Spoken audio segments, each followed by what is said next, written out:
नमस्कार, सत्येंद्र.com में आपका स्वागत है। एक नजर अब तक की सुर्खियों पर। चंडीगढ़ नगर निगम चुनाव के शुरुआती नतीजों में आम आदमी पार्टी सबसे आगे है। दूसरे नंबर पर आने के लिए बीजेपी और कांग्रेस के बीच जोरदार टक्कर चल रही है। पंजाब के विधानसभा चुनाव से पहले इन नतीजों को बेहद अहम माना जा रहा है। आम आदमी पार्टी को अब तक 8 वार्डों में जीत मिल चुकी है, जबकि बीजेपी ने 5 और कांग्रेस ने 4 वार्डों में जीत हासिल की है। अकाली दल को 1 वार्ड में जीत मिली है। नगर निगम के पिछले चुनाव में बीजेपी को 20 सीटों पर जीत मिली थी और वो सबसे बड़ा दल बनकर उभरी थी। चंडीगढ़ नगर निगम में कुल 35 सीटें हैं। पंजाब में कांग्रेस के चुनाव प्रचार अभियान की शुरुआत करने कांग्रेस नेता राहुल गांधी मोगा पहुंच रहे हैं। राहुल गांधी 3 जनवरी को यहां चुनावी रैली करेंगे। पंजाब में पिछली बार कांग्रेस को अच्छी कामयाबी मिली थी, लेकिन इस बार पार्टी के अंदर चल रहे झगड़ों, अमरिंदर सिंह की बगावत और किसानों के मैदान में उतरने के कारण उसके सामने चुनौतियां बेहद ज्यादा हैं। पिछले चुनाव में कांग्रेस को 77 सीटों पर जीत मिली थी, जबकि आम आदमी पार्टी पहली ही बार में 20 सीटें जीतकर मुख्य विपक्षी दल बनने में कामयाब रही थी। हरिद्वार में हुई धर्म संसद के बाद छत्तीसगढ़ के रायपुर में हुई तथाकथित धर्म संसद में जहर उगला गया है। इस बार वक्ताओं ने राष्ट्रपिता महात्मा गांधी को अपशब्द कहे और नाथूराम गोडसे की तारीफ की। रविवार को तथाकथित धार्मिक नेता कालीचरण ने राष्ट्रपिता महात्मा गांधी के खिलाफ अपमानजनक बयान दिया, जो हम यहाँ पर आपको नहीं बता सकते हैं। उन्होंने कहा कि महात्मा गांधी की वजह से देश का विभाजन हुआ। गोडसे को नमस्कार है कि उन्होंने महात्मा गांधी को गोली मार दी। वहीं बाद में रविवार की शाम कालीचरण के खिलाफ FIR दर्ज की गई। रायपुर की तथाकथित धर्म संसद में कालीचरण के विवादित बयान का महंत राम सुंदर दास ने विरोध किया और वो भड़क गए। उन्होंने इस धर्म संसद से खुद को अलग करते हुए मंच छोड़ दिया। महंत रामदास सुंदर ने मंच से कहा कि महात्मा गांधी ने खुद को देश के प्रति समर्पित किया था। महात्मा गांधी के विषय में बहुत ही अपमानजनक बातें धर्म संसद में कही गई, जो अशोभनीय है। मैं इस धर्म संसद से खुद को अलग करता हूँ। धर्म संसद में महात्मा गांधी को अपशब्द कहे जाने के बाद कांग्रेस के पूर्व अध्यक्ष राहुल गांधी ने अब महात्मा गांधी के विचारों को ट्वीट किया है कि आप मुझे बेड़ियों से जकड़ सकते हैं, यातना दे सकते हैं, आप इस शरीर को खत्म भी कर सकते हैं, लेकिन आप मेरे विचारों को कैद नहीं कर सकते। इसके साथ ही उन्होंने #गांधी फॉरएवर का इस्तेमाल किया है।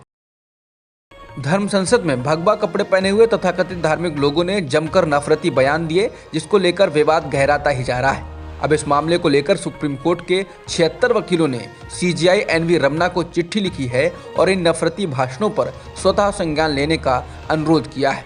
उन्होंने धार्मिक नेताओं द्वारा नरसंहार के आह्वान को गंभीर खतरा बताया। ये चिट्ठी दुष्यंत दवे, प्रशांत भूषण, वृंद्रा ग्रोवर, सलमान खुर्शीद, पटना उच्च न्यायालय के पूर्व न्यायाधीश अंजना प्रकाश सहित कई नामी वकीलों ने लिखी है। चिट्ठी में कहा गया है कि इन दोनों कार्यक्रमों में केवल नफरती भाषण ही नहीं दिए गए, बल्कि पूरे समुदाय की हत्या का खुला आह्वान किया गया। बीजेपी सांसद तेजस्वी सूर्या ने हिंदू धर्म में लोगों की वापसी कराने को लेकर दिया गया अपना बयान अब बिना शर्त वापस लिया है। तेजस्वी सूर्या ने ट्वीट कर कहा कि 2 दिन पहले उडुपी श्री कृष्ण मठ में आयोजित एक कार्यक्रम में मैंने भारत में हिंदू पुनरुत्थान विषय पर बात की थी। मेरे भाषण के कुछ बयानों ने विवाद पैदा कर दिया है, इसलिए मैं बिना शर्त बयान वापस लेता हूं। बता दें, शनिवार को बीजेपी सांसद ने कहा था कि जिन्होंने भी अपना मातृ धर्म छोड़ा था, उन्हें प्राथमिकता पर वापस लाया जाना चाहिए। कन्नौज के बड़े इत्र कारोबारी पीयूष जैन को GST की इंटेलिजेंस टीम ने गिरफ्तार कर लिया है। जैन के वहां से 257 करोड़ से ज्यादा की नगद धनराशि मिली, जिसे गिनने के लिए मशीन मंगानी पड़ी। नोट गिनने की वीडियो और फोटो सोशल मीडिया पर खासे वायरल हुए हैं। जैन की गिरफ्तारी GST चोरी के आरोप में हुई है। GST की इंटेलिजेंस टीम को जैन की फैक्ट्री और घर से 10 करोड़ रुपए और मिले हैं। ये भी खबर है कि कई किलो सोना और चांदी भी जैन के घर से मिली है। वहीं बीजेपी ने जहां पहले जैन को सपा समर्थक बताया, तो बाद में समाजवादी पार्टी ने पीयूष जैन का बीजेपी से संबंध निकाल दिया। सपा ने सोशल मीडिया पर तमाम सबूत देकर बताया कि पीयूष जैन किस तरह बीजेपी से जुड़ा था और चंदा देता था, जिसमें पीयूष जैन ने अपने सोशल मीडिया पर PM मोदी का फोटो भी लगा रखा था। बीजेपी सांसद वरुण गांधी ने सरकार द्वारा नाइट कर्फ्यू लगाने और दिन में राजनीतिक पार्टियों द्वारा चुनावी रैलियां करने पर सवाल उठाए। वरुण ने कहा कि रात में कर्फ्यू लगाना और दिन में रैलियों में लाखों लोगों को बुलाना यह सामान्य जनमानस की समझ से परे है। उत्तर प्रदेश की सीमित स्वास्थ्य व्यवस्थाओं के मद्देनजर हमें ईमानदारी से यह तय करना पड़ेगा कि हमारी प्राथमिकता भयावह ओमिक्रॉन के प्रसार को रोकना है अथवा चुनावी शक्ति प्रदर्शन है।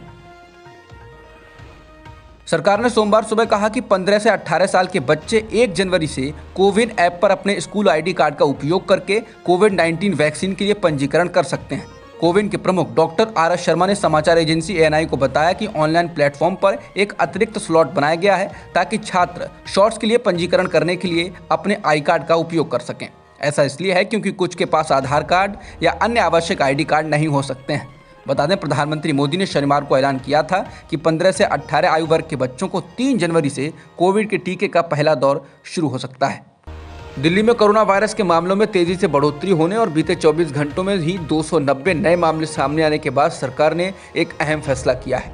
अरविंद केजरीवाल सरकार ने सोमवार से रात का कर्फ्यू लगाने का ऐलान किया है।